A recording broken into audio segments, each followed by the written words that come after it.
നമസ്തേ, ഉച്ചവാർത്തയിലേക്ക് സ്വാഗതം. ഞാൻ രോഹിണി മഹേഷ്. ആദ്യം നോക്കാം പ്രധാന തലക്കെട്ടുകൾ. പൂക്കോട് സർവകലാശാലയിലെ സിദ്ധാർത്ഥന്റെ കുടുംബത്തിന് നഷ്ടപരിഹാരം നിഷേധിച്ച് സംസ്ഥാന സർക്കാർ. ഇടപെട്ട ദേശീയ മനുഷ്യാവകാശ കമ്മീഷൻ. ചീഫ് സെക്രട്ടറി ഹാജരാകണം. സിദ്ധാർത്ഥന്റെ കുടുംബത്തെ സർക്കാർ വേട്ടയാടുന്നുവെന്ന് BJP.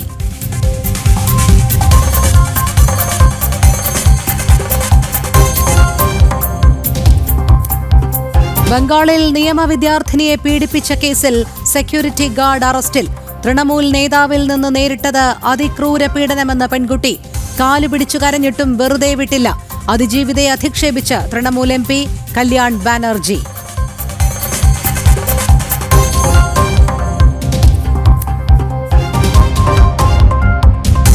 മഹാരാഷ്ട്രയിൽ പ്രതിപക്ഷത്തിന് തിരിച്ചടി. നിയമസഭാ തെരഞ്ഞെടുപ്പ് അസാധുവാക്കണമെന്ന ഹർജി തള്ളി ബോംബെ ഹൈക്കോടതി. പോളിംഗ് ബൂത്തിൽ ക്രമക്കേട് നടന്നതിന് തെളിവില്ല. EVMകളുടെ സാധുത സുപ്രീം കോടതി ഉറപ്പാക്കിയതാണെന്നും കോടതി.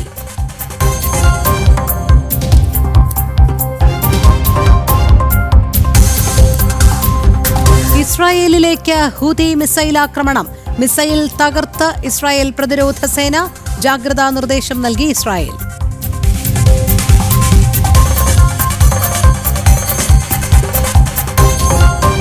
കേരള സർവകലാശാല രജിസ്ട്രാർക്ക് ഇന്ന് നിർണായകം. ഗവർണറുടെ പരിപാടി അലങ്കോലപ്പെടുത്തിയതിൽ VCക്ക് മറുപടി നൽകണം. രജിസ്ട്രാർക്കെതിരെ പരാതി നൽകി ശ്രീ പത്മനാഭ സേവാ സമിതി. ഗൂഢാലോചന നടത്തി ചടങ്ങ് റദ്ദാക്കാൻ ശ്രമിച്ചെന്ന് പരാതിയിൽ.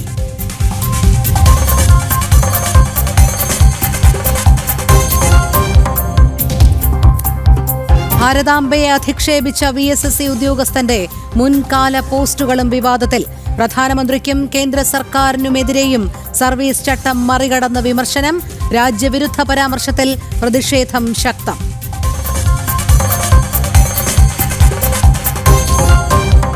ഭരണഘടനയുടെ ആമുഖം തിരുത്തിയെന്ന പ്രസ്താവനയിൽ വിവാദം. ചർച്ച വേണമെന്ന RSS നിലപാടിന് പിന്തുണയേറുന്നു. അടിയന്തരാവസ്ഥ കാലത്ത് കൂട്ടിച്ചേർത്തതെന്ന് കേന്ദ്രമന്ത്രി ശിവരാജ് സിംഗ് ചൌഹാൻ.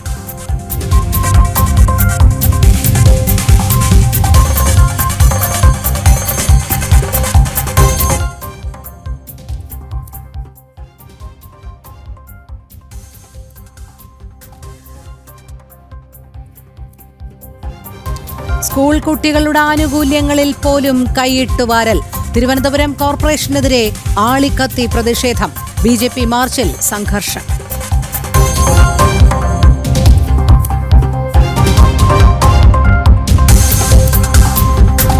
US കാനഡ വാണിജ്യ തർക്കം രൂക്ഷം. താരിഫ് നിയന്ത്രണ ചർച്ച നിർത്തിവെച്ചു. പ്രകോപനമായത് അമേരിക്കൻ ഇ-കോമേഴ്സ് പോർട്ടലുകൾക്ക് നികുതി ചുമത്താനുള്ള കനേഡിയൻ നീക്കം.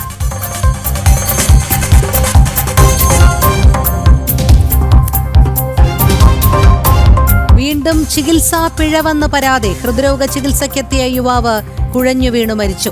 പാലക്കാട് ജില്ലാ ആശുപത്രിക്കെതിരെ ഗുരുതരാരോപണവുമായി ബന്ധുക്കൾ. മലപ്പുറത്ത് ചികിത്സ കിട്ടാതെ കുട്ടി മരിച്ചു.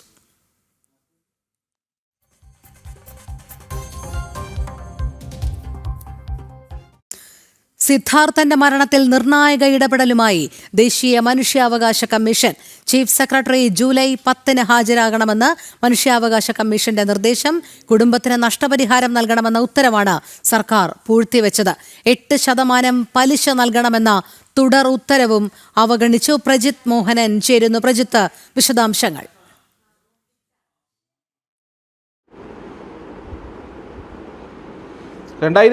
ഒക്ടോബർ മാസത്തിലാണ് ദേശീയ മനുഷ്യാവകാശ കമ്മീഷൻ സിദ്ധാർത്ഥന്റെ മരണത്തിൽ കുടുംബത്തിന് 7 ലക്ഷം രൂപ നഷ്ടപരിഹാരം നൽകണമെന്ന ഒരു ഉത്തരവ് പുറപ്പെടുവിക്കുന്നത്.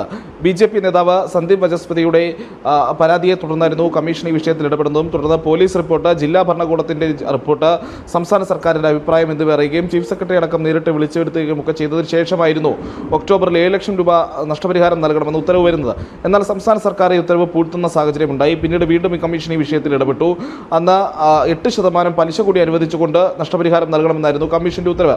ഇതും സംസ്ഥാന സർക്കാർ അവഗണിക്കുകയും റിപ്പോർട്ട് പൊരുത്തുകയും ചെയ്തതോടുകൂടിയാണ് ഇപ്പോൾ ദേശീയ മനുഷ്യാവകാശ കമ്മീഷൻ നേരിട്ട് വീണ്ടും ഈ വിഷയത്തിൽ വീണ്ടും ഒരു ഇടപെടൽ നടത്തുന്നത്.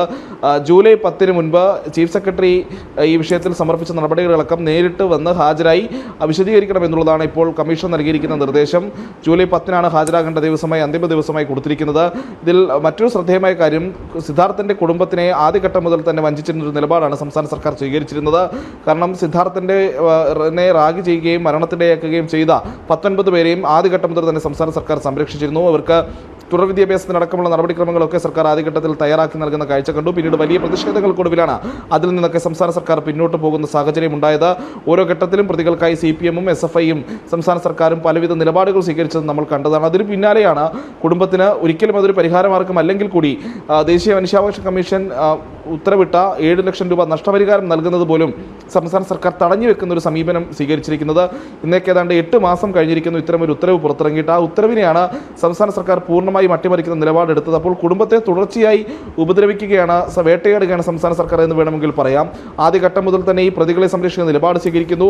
പിന്നീട് ആ കുടുംബത്തിന് പ്രഖ്യാപിച്ച നഷ്ടപരിഹാരം ഉത്തരവിൽ ഒരു ദേശീയ മനുഷ്യാവകാശ കമ്മീഷൻ പോലെയുള്ള സംവിധാനത്തിന്റെ ഉത്തരവിലൂടെ പ്രഖ്യാപിക്കപ്പെട്ട നഷ്ടപരിഹാര തുക നൽകാതിരിക്കാൻ പരമാവധി അത് വൈകിപ്പിക്കുന്നു. ആ ഉത്തരവുകൾ പൂഴ്ത്തുന്നു. ഇപ്പോഴിതാ ഏറ്റവും പുതിയതായി ചീഫ് സെക്രട്ടറി ഹാജരാകണമെന്ന നിർദ്ദേശം വന്നതിന് പിന്നാലെ അതിനെതിരായ നിയമവശം കൂടി ആലോചിച്ചുകൊണ്ടിരിക്കുകയാണ് സർക്കാർ കോടതിയെ സമീപിക്കുമെന്നുള്ളതാണ് സെക്രട്ടേറിയറ്റിലെ മറ്റും ഗവൺമെന്റ് വൃത്തങ്ങളിൽ നിന്ന് നമുക്ക് മനസ്സിലാകുന്നത്. ചീഫ് സെക്രട്ടറി ഹാജരാകുന്നത് തടയുന്നതിന് വേണ്ടി ഇത്തരമൊരു നടപടി സ്വീകരിക്കുമ്പോൾ തന്നെ സ്വാഭാവികമായും ഇത്രയും കാലം നൽകാതിരുന്ന നഷ്ടപരിഹാര തുക നൽകാതിരുന്ന നടപടി അത് കുറച്ചു കാലം കൂടി നീട്ടിക്കൊണ്ടു പോകാനും സംസ്ഥാന സർക്കാരിന് കഴിയുമെന്നതിലും തർക്കമില്ല. കേസിന്റെ കാര്യം പറഞ്ഞ് ആ നഷ്ടപരിഹാര തുക നൽകുന്നതും സംസ്ഥാന സർക്കാരിനെ തടഞ്ഞു വയ്ക്കാൻ കഴിയും. അങ്ങനെ ആദ്യഘട്ടം മുതൽ തന്നെ സിദ്ധാർത്ഥന്റെ കുടുംബത്തിനെതിരായ ഒരു സമീപനമാണ് സംസ്ഥാന സർക്കാർ സ്വീകരിച്ചത്. ആ സമീപനം തന്നെ ഇപ്പോഴും സംസ്ഥാന സർക്കാർ ആവർത്തിച്ചുകൊണ്ടേയിരിക്കുന്നു. പ്രജിത്ത്, എന്തുമാത്രം നീതി നിഷേധമാണ് സർക്കാരിന്റെ ഭാഗത്തു നിന്നുണ്ടായിരിക്കുന്നത് എന്നുള്ളതാണ്. ഒരു ഉത്തരവിനെ അട്ടിമറിക്കുന്ന തരത്തിലേക്ക് സർക്കാർ നീങ്ങുന്നു. സിദ്ധാർത്ഥനെ കൊല്ലാക്കൊല ചെയ്തത് എങ്ങനെയാണ് എന്നുള്ളത് പൊതുസമൂഹത്തിന് അറിയാം. ആ മരണശേഷവും അതേ നിലപാട് തുടരുന്നത് എന്തുമാത്രം ഖേദകരമാണ്.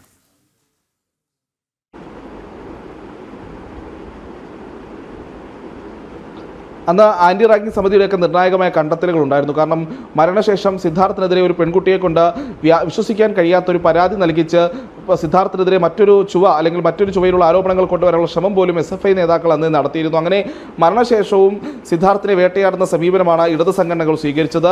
ഇതിന് പിന്തുണയായി ചില അധ്യാപക സംഘടനകൾ, പൂക്കോട് വെറ്റിനറി കോളേജിലെ സർവകലാശാലയിലെ അധ്യാപക സംഘടനകളൊക്കെ ഈ സമാനമായ നിലപാട് സ്വീകരിച്ചിരുന്നു.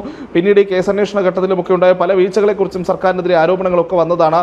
അന്നും സംസ്ഥാന സർക്കാരും CPM-ഉം SFI-യും പോലെയുള്ള ഇടത് സംഘടനകളും സിദ്ധാർത്ഥിന്റെ കുടുംബത്തിനുമെതിരായ പരസ്യമായ നിലപാടാണ് സ്വീകരിച്ചത്. നവമാധ്യമങ്ങളിൽ ചിലയിടങ്ങളെങ്കിലും സിദ്ധാർത്ഥിനെ അപമാനിക്കുന്ന പോസ്റ്റുകളൊക്കെ നമ്മൾ കണ്ടിട്ടുള്ളതാണ്. പിന്നീടാണ് ഈ ഓരോ കാര്യങ്ങൾ, ഓരോ സർക്കാരിൻ്റെ അല്ലെങ്കിൽ SFI-യുടെയൊക്കെ ഓരോ വ്യാജ പ്രചാരണങ്ങൾ പൊളിഞ്ഞിറങ്ങി വീഴുന്നതും പിന്നീട് കണ്ടതാണ്. ഈ പ്രതികളെ സംരക്ഷിച്ചു നിർത്താൻ അവർക്ക് വേറെ കോളേജുകളിൽ പഠനത്തിനുള്ള സൗകര്യമൊരുക്കി നൽകാനുള്ള നീക്കം പോലും ഇടയ്ക്കുണ്ടായിരുന്നു. പിന്നീട് വലിയ പ്രതിഷേധങ്ങളൊക്കെ ഉയർന്നതിന് പിന്നാലെയാണ് സംസ്ഥാന സർക്കാർ അത്തരം നീക്കങ്ങളിൽ നിന്ന് പിന്നോട്ട് പോയത് എന്നുള്ളത് നമ്മൾ കണ്ടതാണ്.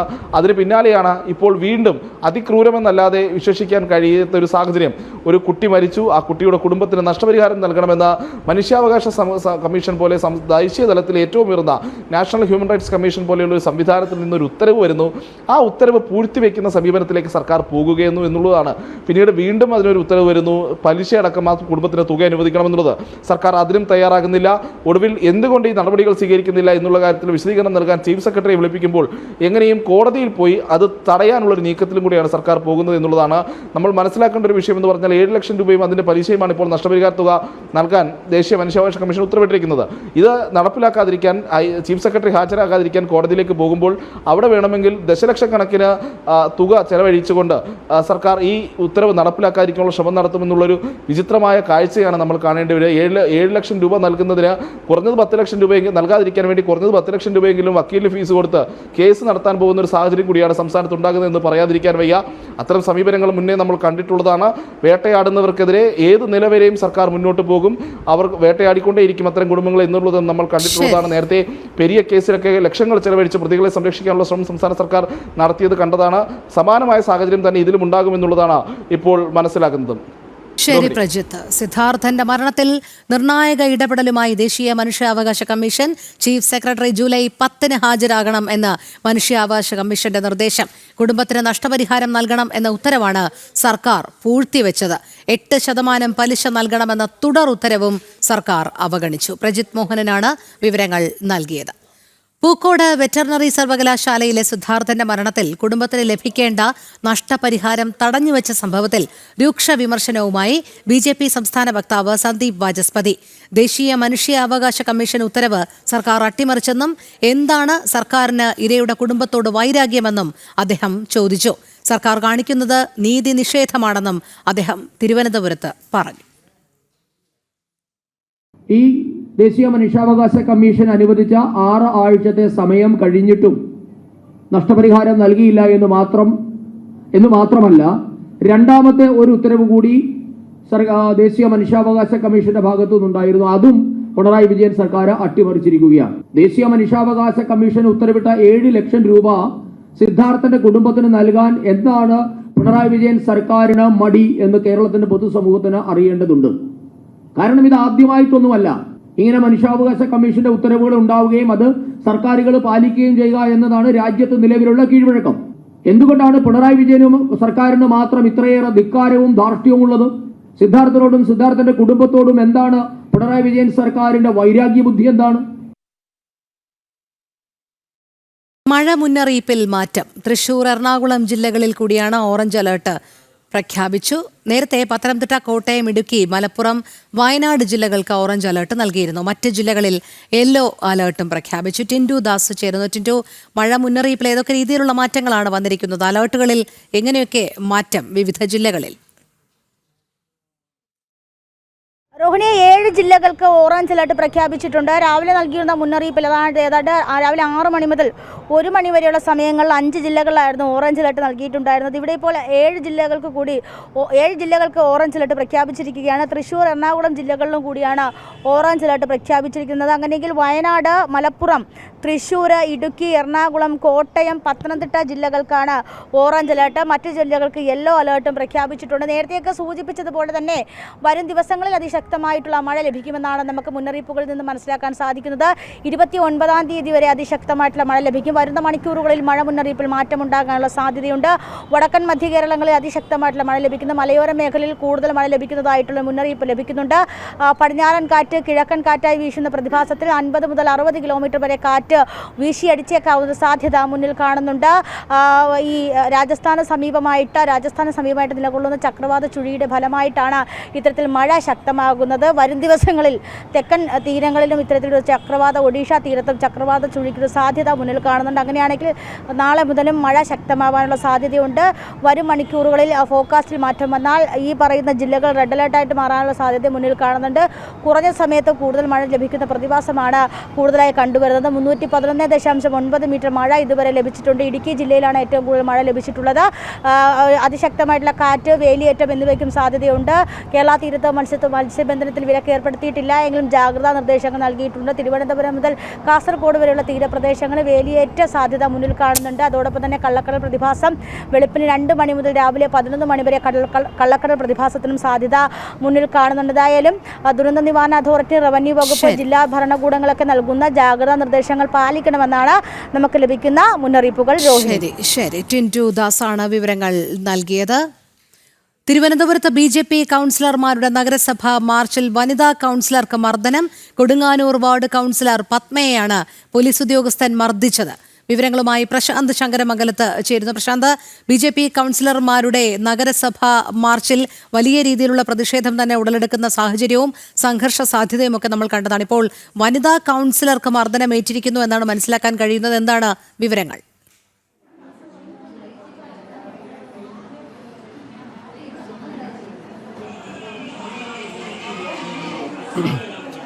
രോഹിണി, അല്പസമയം മുമ്പാണ് നഗരസഭയിൽ BJP കൗൺസിലർമാരുടെ പ്രതിഷേധം നടന്നത്. പ്രതിഷേധം കഴിഞ്ഞതിന് ശേഷം നഗരസഭയിലേക്ക് എത്തിയ പ്രവർത്തകർ അവിടെ BJP കൗൺസിലർമാർക്കെതിരായി സ്ഥാപിച്ച ഫ്ലെക്സ് ബോർഡുകൾ എടുത്തു മാറ്റി.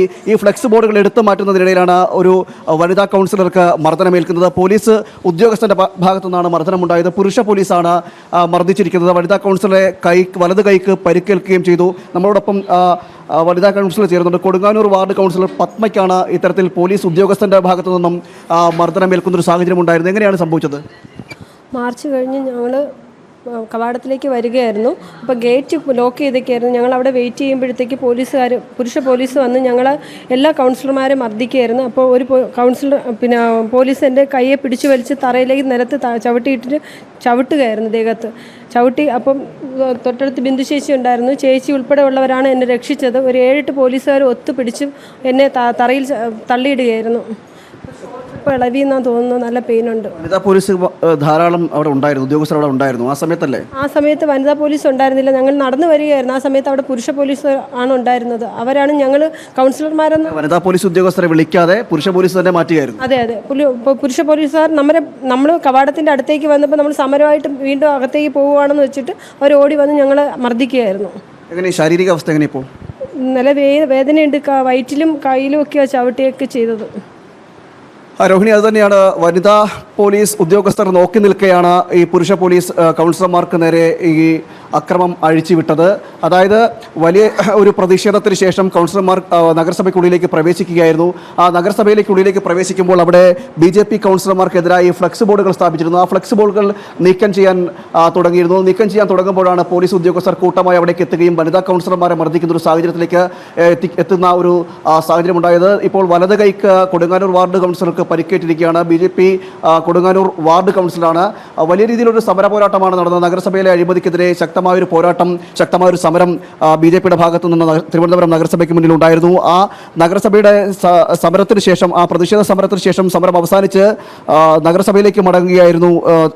നഗരസഭാ ഹാളിനുള്ളിലേക്ക് പ്രവേശിക്കാൻ തുടങ്ങുകയായിരുന്നു ഈ വനിതാ കൗൺസിലർമാരെല്ലാവരും. അപ്പോഴാണ് അവിടെ കൗൺസിലർമാർക്കെതിരായി സ്ഥാപിച്ചിരിക്കുന്ന ഇടതുപക്ഷം CPM സ്ഥാപിച്ചിരിക്കുന്ന ഫ്ലെക്സ് ബോർഡുകൾ നീക്കം ചെയ്തത്. ഫ്ലെക്സ് ബോർഡുകൾ നീക്കം ചെയ്യുന്ന സമയത്താണ് ഇത്തരത്തിൽ കൂട്ടമായി പോലീസ് ഉദ്യോഗസ്ഥർ, പുരുഷ പോലീസ് അവിടേക്ക് എത്തി ഈ വനിതാ കൗൺസിലർമാരെ തടയുകയും അതിൽ ഒരു കൗൺസിലർ നമുക്ക് ഇപ്പോൾ നമ്മളോട് പ്രതികരിച്ച വാർഡ് കൗൺസിലറെ പത്മയെ തറയിൽ തള്ളിയിടുകയും തുടർന്ന് അവിടെ നിന്ന് മർദ്ദിക്കുന്ന ഒരു സാഹചര്യം ഉണ്ടായി. പോലീസിന്റെ ഭാഗത്ത് നിന്ന് ക്രൂരമായൊരു നടപടിയാണ് ഉണ്ടായിരിക്കുന്നത്. ഇടതുപക്ഷം ഭരിക്കുമ്പോൾ, ഇടതുപക്ഷം തന്നെയാണ് സംസ്ഥാനവും അതോടൊപ്പം തന്നെ നഗരസഭയും ഭരിക്കുമ്പോൾ, അപ്പോഴാണ് ഇത്തരത്തിൽ സ്ത്രീകൾക്കെതിരായിട്ട് നേരത്തെയും പലതരത്തിലുള്ള അതിക്രമങ്ങൾ ഉണ്ടായിട്ടുണ്ട്. സമാനമായ ഒരു സാഹചര്യത്തിൽ തന്നെയാണ് ഇപ്പോൾ നഗരസഭാ കൗൺസിലറെ കൂടി മർദ്ദിക്കുന്ന നിലയിലേക്ക് ഒരു പോലീസ് ഉദ്യോഗസ്ഥന്റെ ഭാഗത്തു നിന്നും സമീപനം ഉണ്ടായിരിക്കുന്നത്. ഇപ്പോൾ അല്പസമയത്തിനുള്ളിൽ ഈ നമുക്കറിയാം വനിതാ കൗൺസിലറാണ്.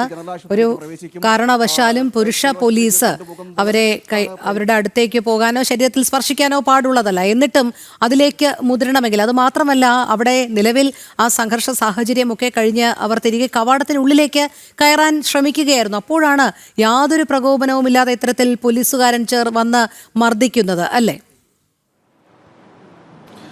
രോഹിണി, തീർച്ചയായും. കാരണം ഒരു സമരമായതുകൊണ്ട് തന്നെ അവിടെ വനിതാ പോലീസ് ഉദ്യോഗസ്ഥർ ധാരാളം ഉണ്ടായിരുന്നു, പുരുഷ പോലീസും ഉണ്ടായിരുന്നു. സ്വാഭാവികമായിട്ടും ഇത്തരമൊരു സാഹചര്യം ഉണ്ടാകുമ്പോൾ ഈ പോലീസ് ഉദ്യോഗസ്ഥർക്ക് വനിതാ പോലീസിനെ അറിയിക്കാം, വനിതാ പോലീസിനോട് പിടിച്ചു മാറ്റാൻ പറയാം. അങ്ങനെ ഒരു സാഹചര്യം ഉണ്ടാകുമ്പോൾ പോലീസിന് അങ്ങനെ പ്രതികരിക്കാൻ കഴിയും. എന്നാൽ അതിന് കൂട്ടാക്കാതെ ഈ പുരുഷ പോലീസ് കൂട്ടമായി അവിടേക്ക് എത്തുകയും ഈ സമരക്കാരെ, അതായത് കൗൺസിലർമാരെ അവിടെ നിന്നും പറഞ്ഞയക്കാനും ഫ്ലെക്സ് ബോർഡുകൾ എടുത്ത് മാറ്റി സ്ഥാപിക്കാൻ ഒരുങ്ങിയ വനിതാ കൗൺസിലർമാരെ അവിടുന്ന് പുറത്തേക്ക് പോകാൻ, അവിടുന്ന് മാറ്റാൻ ഉള്ളൊരു ശ്രമം നടത്തുകയായിരുന്നു. ആ ശ്രമം നടത്തിയതിനു ശേഷമാണ് ഇത്തരത്തിൽ തിക്കും തിരക്കും തള്ളും ഉണ്ടാകുകയും വനിതാ കൗൺസിലറെ പിടിച്ചു തള്ളുന്ന നിലയിലേക്ക് ഒരു പോലീസ് ഉദ്യോഗസ്ഥന്റെ ഭാഗത്തു നിന്ന് ഇത്തരമൊരു സമീപനം ഉണ്ടാകുന്നത്.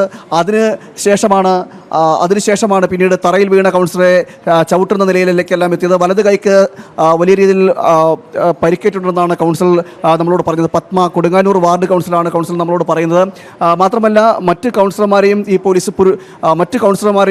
പോലീസ് ഉദ്യോഗസ്ഥർ മർദ്ദിക്കുന്ന നിലയിൽ, പിടിച്ചു തള്ളുന്ന നിലയിലേക്ക് വന്നിരുന്നു. സ്വാഭാവികമായിട്ടും പ്രധാനമായിട്ടും ഒരു ഫ്ലെക്സ് ബോർഡുകളിൽ ഇരിക്കുമ്പോൾ ആ ഫ്ലെക്സ് ബോർഡുകൾ എടുത്തു മാറ്റുന്നത് സ്വാഭാവിക ഒരു നടപടിയാണ്. കാരണം ഈ നഗരസഭയ്ക്ക് മുമ്പിൽ അനാവശ്യ കാര്യങ്ങൾ പറഞ്ഞുകൊണ്ട് അല്ലെങ്കിൽ തെറ്റായ പരാമർശങ്ങൾ നടത്തിക്കൊണ്ട് കൗൺസിലർമാരെ അധിക്ഷേപിക്കുന്ന തലത്തിലേക്കുള്ള ഫ്ലെക്സ് ബോർഡുകളാണ് CPM-ന്റെ ഭാഗത്ത് നിന്ന് സ്ഥാപിച്ചത്. ആ ഫ്ലെക്സ് ബോർഡുകൾ നീക്കം ചെയ്യുമ്പോൾ സ്വാഭാവിക ഒരു നടപടിക്രമം എന്ന നിലയിൽ ആ ഫ്ലെക്സ് ബോർഡുകൾ നീക്കം ചെയ്യുമ്പോൾ പോലീസിന് അവിടെ ഇടപെടേണ്ട യാതൊരു ആവശ്യമില്ല. പക്ഷേ പ്രകോപനപരമായിട്ടാണ് പോലീസിൻ്റെ ഒരു ഇടപെടൽ ഈ കൗൺസിലർമാരുടെ നേർക്കുണ്ടായിരിക്കുന്നത് എന്നാണ് നമുക്ക് ഇവിടെ നിന്നും മനസ്സിലാക്കാൻ കഴിയുന്നത്. പോലീസ് ഉദ്യോഗസ്ഥർ കൂട്ടമായിട്ട് അവിടേക്ക് എത്തിക്കൊണ്ടാണ് ഇത്തരത്തിലൊരു സമീപനം പോലീസിൻ്റെ ഭാഗത്തുനിന്ന് ഉണ്ടായത്. ഏതായാലും നമ്മളോടൊപ്പം കൗൺസിലർ ഗിരി കൂടി ചേരുന്നുണ്ട്. വനിതാ ഒരു കൗൺസിലർക്കാണ് ഇത്തരത്തിലൊരു മർദ്ദനം ഉണ്ടായത്. അങ്ങനെയും പോലീസ് പിടിച്ചു തള്ളുന്നൊരു നിലയിലേക്ക് എത്തിയിരുന്നു. സ്വാഭാവികമായിട്ടൊരു ഫ്ലെക്സ് ബോർഡ് മാറ്റുമ്പോൾ ഇത്തരത്തിൽ പ്രകോപനം ചെയ്യേണ്ട ആവശ്യം പോലീസുകാർക്കുണ്ടോ? ഇതൊരു കേവലം ഫ്ലെക്സ് ബോർഡിൻ്റെ മാത്രം വിഷയമല്ല. ഇത് നിരന്തരം BJPക്കെതിരെ വ്യാജ പ്രചരണങ്ങൾ അവർ ആരംഭിച്ചിട്ടുള്ളതിൻ്റെ ഒരു സൂചനയാണ്. മാത്രമല്ല BJP ഇവിടെ ജനാധിപത്യപരമായി നടത്തുന്ന സമരത്തിൻ്റെ ബോർഡുകൾ പോലും ഈ പരിസരത്ത് പോലും വയ്ക്കുവാനുള്ള അനുവാദം പോലീസും തരാറില്ല, നഗരസഭയും തരാറില്ല. പക്ഷേ CPM ഏത് ബോർഡ് വെച്ചാലും ഇവിടെ വച്ചിരിക്കുന്ന ഒരു നിരന്തരമായിട്ടുള്ള നിലപാടുകളുണ്ട്. വീട്ടുകാരൻ തട്ടിപ്പിൻ്റെ സമയത്തൊക്കെ നിരന്തരം BJPയുടെ ബോർഡുകൾ ഇവിടെ നിരന്തരം നശിപ്പിച്ചു കൊണ്ടിരുന്നു. ഒരു രാത്രി വെച്ചാൽ അടുത്ത പകൽ എടുത്തു മാറ്റുന്ന രീതിയിൽ പോലീസ് അത്തരത്തിൽ ഒരു പക്ഷപാതപരമായി ചെയ്തിട്ടുണ്ട്. അതിനെതിരായിട്ടുള്ള പ്രതിഷേധം സ്വാഭാവികമായിട്ട് തന്നെ ഉണ്ടാവും.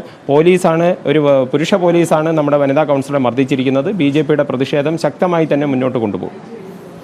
ഇത്തരത്തിൽ പോലീസ് ഉദ്യോഗസ്ഥൻ്റെ ഭാഗത്ത് അങ്ങനെ പ്രകോപനം ഉണ്ടാവേണ്ട ഒരു സാഹചര്യവും നിലവിൽ ഇവിടെ ഉണ്ടായിരുന്നില്ല. ഇല്ലായിരുന്നു. കാര്യം നമ്മൾ പ്രകടനം കഴിഞ്ഞ് കൗൺസിലർമാർ തിരിച്ച് കോർപ്പറേഷനകത്തേക്ക് കയറുന്ന സമയത്താണ് അവിടെ ബാരിക്കേഡിൻ്റെ അടുത്ത് വെച്ചുകൊണ്ട് തടഞ്ഞു വെച്ച് ഈ പ്രശ്നത്തിലേക്ക് പോലീസ് BJP കൗൺസിലർമാരെ തള്ളിവിടുകയായിരുന്നു. കൗൺസിലർ ആശുപത്രിയിലേക്ക് കൊണ്ടുപോകണം. അതെ, കൗൺസിലർമാരെ ആശുപത്രിയിലേക്ക് നമ്മൾ കൊണ്ടുപോകുക. രോഹിണി, പരിക്കേറ്റ കൗൺസിലർമാരെ ആശുപത്രിയിലേക്ക് കൊണ്ടുപോവുകയാണ്. തിരുവനന്തപുരത്തെ ജനറൽ ആശുപത്രിയിലേക്കാണ് ഇപ്പോൾ ഈ കൗൺസിലർമാരെ കൊണ്ടുപോകുന്നത്. വലത് കൈക്ക് സാരമായിട്ട് ഈ കൊടുങ്ങാനൂർ വാർഡ് കൗൺസിലർ പത്മയുടെ വലത് കൈക്ക് പരിക്കേൽക്കുകയും ചെയ്തു. കൂട്ടമായിട്ട് ഈ പുരുഷ പോലീസ് ഉദ്യോഗസ്ഥരാണ് ഇത്തരത്തിലൊരു മർദ്ദനം അഴിച്ചുവിടുന്നൊരു സാഹചര്യം ഉണ്ടായിരുന്നത്. സ്വാഭാവികമായിട്ടും സമരം കഴിഞ്ഞ് വരുമ്പോൾ അത്തരത്തിൽ പ്രകോപനപരമായിട്ടുള്ളതൊന്നും ഉണ്ടാകേണ്ട ഒരു അവസ്ഥ അല്ലെങ്കിൽ അങ്ങനെ ഒരു ഉണ്ടാകേണ്ട സാഹചര്യമൊന്നും ഉണ്ടായിരുന്നില്ല. എന്നാൽ ഇത്തരമൊരു സമീപനം അല്ലെങ്കിൽ പോലീസിൻ്റെ ഭാഗത്തു നിന്നാണ് ഇത്തരത്തിലൊരു സമീപനം ഉണ്ടായത്. നമ്മൾ വലിയ രീതിയിൽ ഒരു മർദ്ദിക്കുന്നൊരു സാഹചര്യം. കാരണം കൗൺസിലറുടെ വാക്കുകളിൽ നിന്ന് തന്നെ നമുക്ക് മനസ്സിലാക്കാമെങ്കിൽ ഇത്തരത്തിൽ തിക്കും തിരക്കും ഉണ്ടാകുമ്പോൾ കൂട്ടമായി തള്ളിയിടുന്ന നിലയിലേക്ക് എത്തിയെന്നാണ് ഈ കൊടുങ്ങാനൂർ വാർഡ് കൗൺസിലർ പത്മ നമ്മളോട് അല്പസമയം മുമ്പ് പ്രതികരിച്ചത്. അങ്ങനെ തള്ളിയിട്ടിട്ട് മർദ്ദിക്കുന്ന നിലയിൽ, ചവിട്ടുന്ന നിലയിലേക്ക് പോലീസിൻ്റെ ഭാഗത്തുനിന്നൊരു സമീപനം ഉണ്ടായി എന്നാണ് പറയുന്നത്.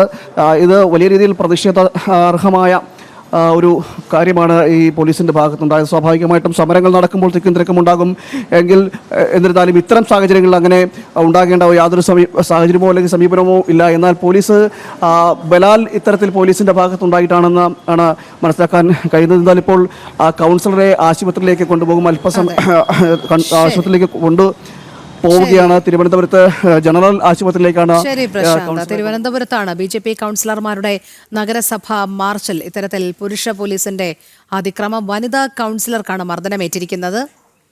വനിതാ കൗൺസിലറെ ഈ നഗരസഭയുടെ സമരം തീർന്നു പോയ ശേഷം കവാടത്തിലേക്ക് അകത്ത് കയറുന്ന അവസരത്തിലാണ് ഇത്തരം ഒരു ആക്രമണം പോലീസിൻ്റെ ഭാഗത്തുണ്ടായത്. അത് അതിരൂക്ഷമായി ഒരു വനിതാ പോലീസ് പോലും ഇല്ലാതെ പുരുഷ പോലീസാണ് ഇവിടെ ആക്രമിച്ചതും. അതുകൊണ്ട് തന്നെ കയ്യിൽ സാരമായ പരുക്ക് പറ്റിയിട്ടുണ്ട്. കൊടുങ്ങാനൂർ വാർഡ് കൗൺസിലർ പത്മയ്ക്കാണ് പരുക്ക് പറ്റിയിട്ടുള്ളത്. ആ പരുക്ക് ഹോസ്പിറ്റലിലേക്ക് പോവുകയാണ്. ഹോസ്പിറ്റലിൽ പോയ ശേഷമുള്ള നടപടിക്രമങ്ങൾ പോലീസിൻ്റെ ഭാഗത്തുനിന്നുള്ള ഇത്രയും ധിക്കാരപരമായ സമീപനമാണ് സ്വീകരിച്ചിരിക്കുന്നത്. ഇത്രയും വനിതാ പോലീസ് ഉണ്ടായിട്ടാണ് ഈ പുരുഷ പോലീസ് ഇങ്ങനൊരു സമീപനം സ്വീകരിച്ചത്. ഇത്രയും വനിതാ പോലീസ് ഉണ്ടായിട്ടും യാതൊരു പ്രകോപനപരമായിട്ടുള്ള സാഹചര്യം ഒരുക്കാതെയാണ് ഒരു വനിതാ കൗൺസിലറെ ആക്രമിക്കുക എന്ന് പറഞ്ഞാൽ ജനാധിപത്യത്തിന് ചേർന്ന ഒരു സ്വഭാവമല്ല ഇന്നിവിടെ അരങ്ങേറിയത്.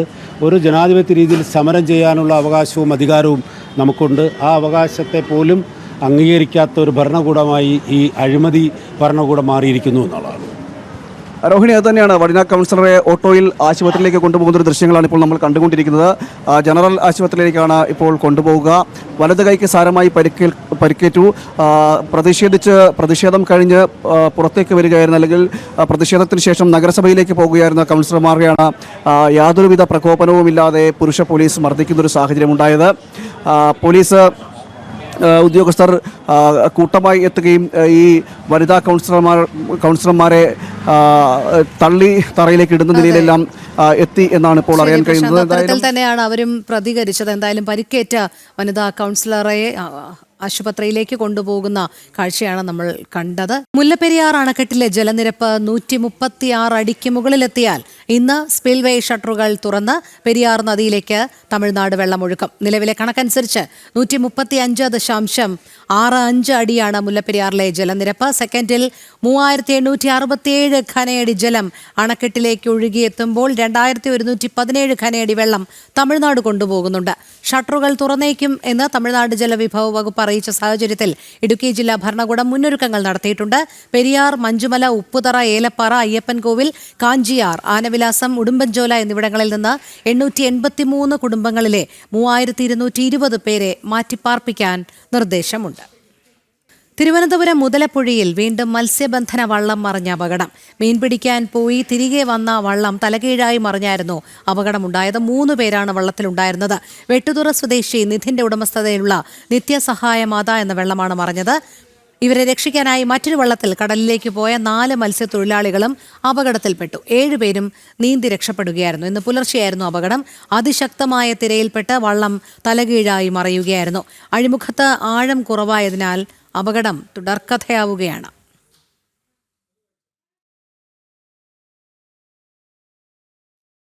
കാലവർഷം കനത്തതോടെ പകർച്ചവ്യാധികളുടെ ആശങ്കയിലാണ് കോഴിക്കോട് ജില്ല. പനിയും മഞ്ഞപ്പിത്തവും ബാധിച്ച് നിരവധി പേരാണ് ഇതിനോടകം വിവിധ ആശുപത്രികളിൽ ചികിത്സ തേടിയിട്ടുള്ളത്.